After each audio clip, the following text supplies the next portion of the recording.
Robin, I can't say enough about him. I mean, he sticks to his principles. He is a floor monster.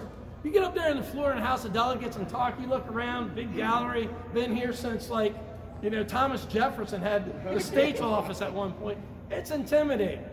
And I'm telling you, the same guy he's here tonight talking to you is the same guy that's up in Annapolis, fights for you all the time. Unbelievable, you know, courage. You know, cowardness is contagious, but thank God courage, because he's one of these leaders that sits up there and talks about the schools and the problems that we face in the state. And I just can't say enough about him. That's why I'm here. I'm happy to introduce him. I wish we had 20 more people like him. Oh, yeah. So please give a big round of applause for your high school, Robin BREW.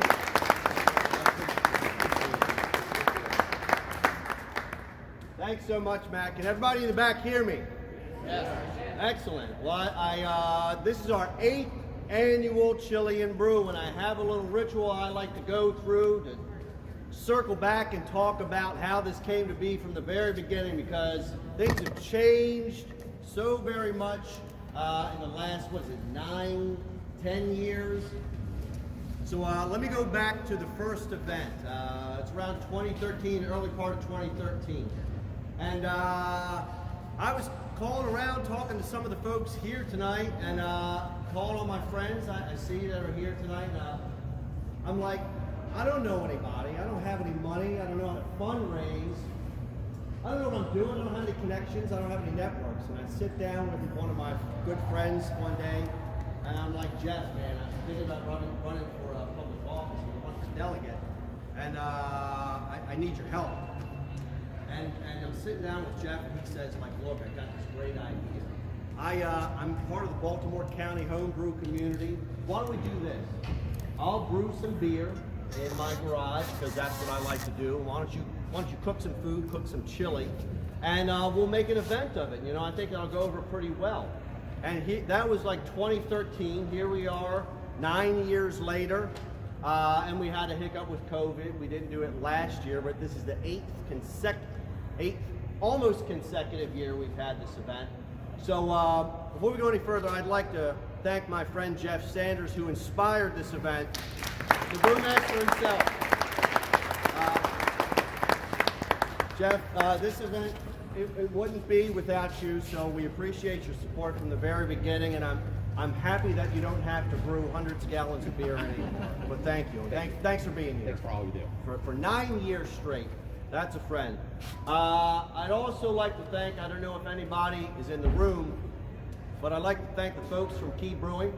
So we all know the results of our first campaign in 2014. It was a sweep. We took all the seats. And thanks to many of you, whether you donated or volunteered on our campaign or voted for me, whichever the case, we appreciate the support. And after, you know, a couple months went by, and these cats opened up, you know, they were talking about opening up a brew pub in the district. And they were going to call it Key Brewing, named after Francis Scott Key Bridge, and I was like, oh, hell yeah. I got to find out what's going on here. So I called these cats, and I'm like, man, I just want to see what you guys got going on.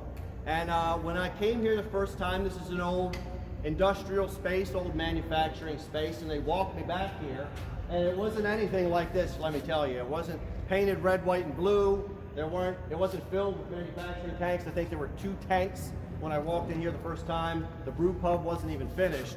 Tonight, they had to move us out here because they're so full, they couldn't fit us in there, let alone the people that are packed in there now. So Key Brewing has been fantastic. We love to have them here.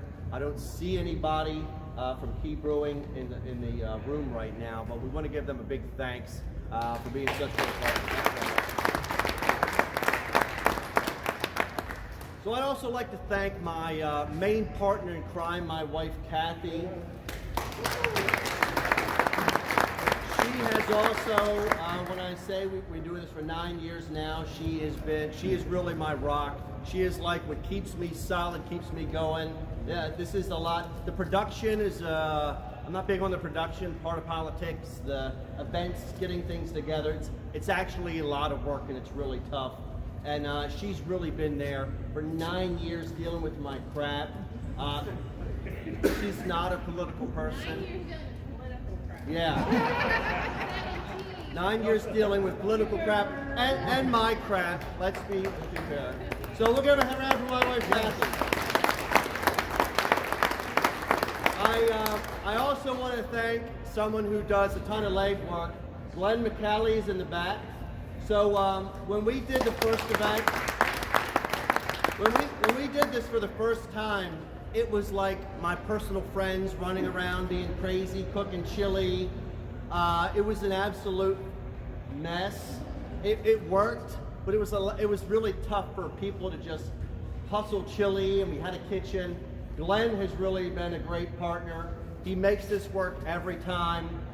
He's dependable. He does food services for us, and he really makes these events go off with a hitch. He's highly dependable, and if you're ever considering, if you'd ever like to offload all your food services work onto somebody, please see Glenn.